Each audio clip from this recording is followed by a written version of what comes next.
It's a technological marvel to have an oversized, pizza-sized satellite dish in your home and broadcast the internet from the middle of a forest to a satellite orbiting 550 kilometers outside the Earth's atmosphere. Even stranger, the Starlink satellites are moving at an incredibly high speed of about 17,000 miles per hour, and they continuously oscillate data beams or controls that are aimed directly between the antenna and the satellite. Data is being sent and received at hundreds of megabits per second because they are aligned. The dish switches between different satellites every 4 minutes. This is because they are moving fairly quickly out of the dish field of view. If you're not sure how this is possible, stay tuned as we dive deeper into the various key technologies that make satellite internet work its magic. First, let's look inside a satellite dish to see how it creates a data beam that can reach outer space. Next, we'll see how this satellite dish continuously steers its beam towards satellites moving across the sky. And third, it looks at exactly what the satellite dishes and satellites send to the beam so you can stream 5 HD movies or shows simultaneously. Now open Dishy, flat face. On the back is a pair of motors and an Ethernet cable connected to a router. Note that these motors do not continuously move DC to point directly at the Starlink satellites. They are only used for initial setting to orient the dish in the correct general direction. Open the Dishy and you'll find a structural aluminium backplate and a solid printed circuit board, or PCB, on the other side. On one side are 640 small microchips and 20 large microchips, along with additional chips, including the main CPU, arranged in a pattern with very intricate tracks extending from large microchips to smaller microchips. GPS module on the edge of the board. On the other side are 1,400 copper circles with a square grid between them. The next layer has a rubber honeycomb with small recessed copper circles, another honeycomb behind it, then the front of the dish.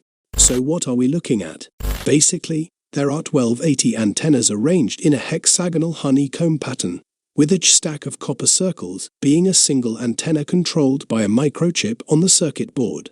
This massive array works together in what is known as a phased array to send and receive angled electromagnetic waves to and from the Starlink satellites orbiting 550 kilometers above.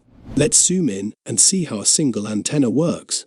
Here we have an aperture-coupled patch antenna consisting of 6 layers, most of which are inside his PCB. How exactly does this happen? As before, a 12 GHz signal is applied to the copper wire.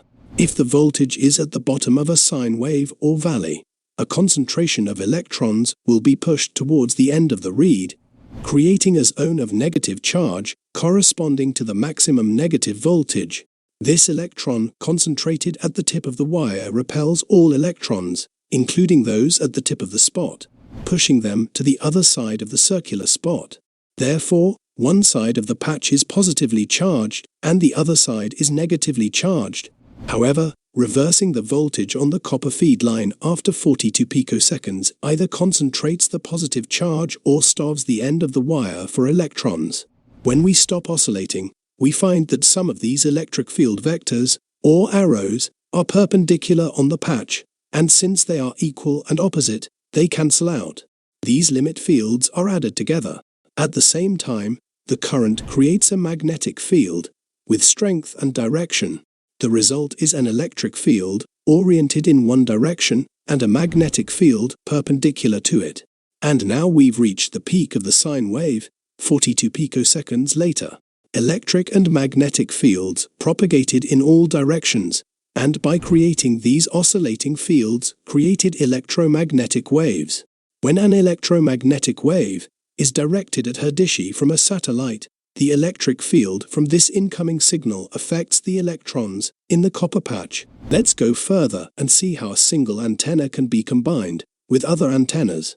As mentioned earlier, antennas generate electromagnetic waves, so the oscillating electric field vectors of the two antennas combine at all points in space, so the combination of 1280 antennas can form a beam strong and directional enough to reach space. We need to be able to angle that beam to point directly at a Starlink satellite zooming across the sky at 17,000 miles per hour. That's pretty much all there is to Starlink and Dishy sending data to each other. That's all for today. If you enjoyed this video, make sure to give it a thumbs up and subscribe to our channel for more informative content. Thanks for watching.